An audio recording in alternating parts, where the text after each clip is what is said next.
Syed Madani charitable trust ವತಿಯಿಂದ ನಡೆಸಲ್ಪಡುವಂತಹ ಈ ವಿದ್ಯಾಸಂಸ್ಥೆಯ ಆಡಳಿತ ಸೌಧಕ್ಕೆ ಶಂಕುಸ್ಥಾಪನೆ ಮಾಡುವಂಥ ಸಂದರ್ಭ ಮತ್ತು ಈ ಸಮಾರಂಭದ ವೇದಿಕೆಯಲ್ಲಿ ಉಪಸ್ಥಿತಿರುವಂತಹ ನಮ್ಮ ಕ್ಷೇತ್ರದ ಶಾಸಕರು, ಕರ್ನಾಟಕ ವಿಧಾನಸಭೆಯ ಗೌರವಾನ್ವಿತ ಸ್ಪೀಕರ್, ನಮ್ಮೆಲ್ಲರ ನಾಯಕರಾದಂತಹ ಸನ್ಮಾನ್ಯ ಯುಟಿ ಖಾದರ್ ಫರೀದ್ ರವರೇ, ವೇದಿಕೆಯಲ್ಲಿರ್ತಕ್ಕಂಥ ದರ್ಗಾದ ಅಧ್ಯಕ್ಷರೇ ಮತ್ತು ಎಲ್ಲ ಪದಾಧಿಕಾರಿಗಳೇ, ಮುಂಭಾಗದಲ್ಲಿರ್ತಕ್ಕಂಥ ಬಂಧು ಭಗಿನಿಯರೇ, ಶಿಕ್ಷಕ ವೃಂದದವರೇ, ವಿದ್ಯಾರ್ಥಿಗಳೇ, ಬಹಳ ಸಂತೋಷ ಆಗ್ತಾ ಇದೆ.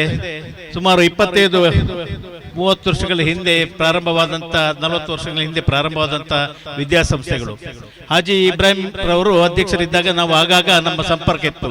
ದರ್ಗಕ್ಕೆ ಬಂದವರನ್ನು ಭೇಟಿಯಾಗುವುದು, ಆವಾಗ ಮಾತಾಡ್ತಿರುವಂಥ ಸಂದರ್ಭದಲ್ಲಿ ಅನೇಕ ಬಾರಿ ಈ ವಿದ್ಯೆಗೆ ಪ್ರೋತ್ಸಾಹ ಕೊಡುವಂಥ ಕೆಲಸವನ್ನ ಸನ್ಮಾನ್ಯ ಯುಟಿ ಖಾದರ್ ಅವರ ತಂದೆ ಸನ್ಮಾನ್ಯ ಯುಟಿ ಫರೀದ್ ರವರು ಕೊಡ್ತಾ ಇದ್ರು.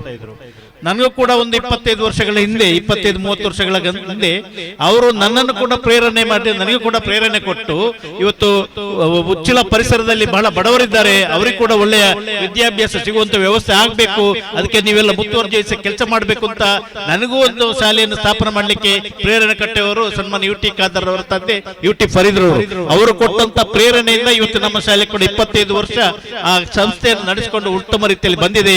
ಅದರಲ್ಲಿ ಕೂಡ ಮೈನಾರಿಟಿ ವಿದ್ಯಾರ್ಥಿಗಳು ಬಹಳಷ್ಟು ಹೆಚ್ಚಿನ ಸಂಖ್ಯೆಯಲ್ಲಿ ಇದ್ದಾರೆ. ಎಲ್ಲರ ಸಹಕಾರದಿಂದ ಇವತ್ತು ಅಭಿವೃದ್ಧಿ ಆಗ್ತಾ ಇದೆ. ನಾವೆಲ್ಲ ಒಟ್ಟಿಗೆ ಸೇರಿಕೊಂಡು ಈ ಭಾಗದ ವಿದ್ಯಾಸಂಸ್ಥೆಗಳಿಗೆ ನಮ್ಮಿಂದಾಗುವಂತಹ ಸೇವೆಗಳನ್ನು ನೀಡೋಣ ಅಂತ ಹೇಳಿಕೊಂಡು ಈ ಸಂದರ್ಭದಲ್ಲಿ ಬಂದು ಮಾತಾಡಲಿಕ್ಕೆ ಅವಕಾಶ ಮಾಡಿಕೊಟ್ಟಂತ ತಮ್ಗೆಲ್ಲರಿಗೂ ವಂದಿಸಿ ನನ್ನ ಮಾತುಗಳನ್ನು ಮುಕ್ತಾಯಗೊಳಿಸ್ತೇನೆ. ಜೈ ಹಿಂದ್.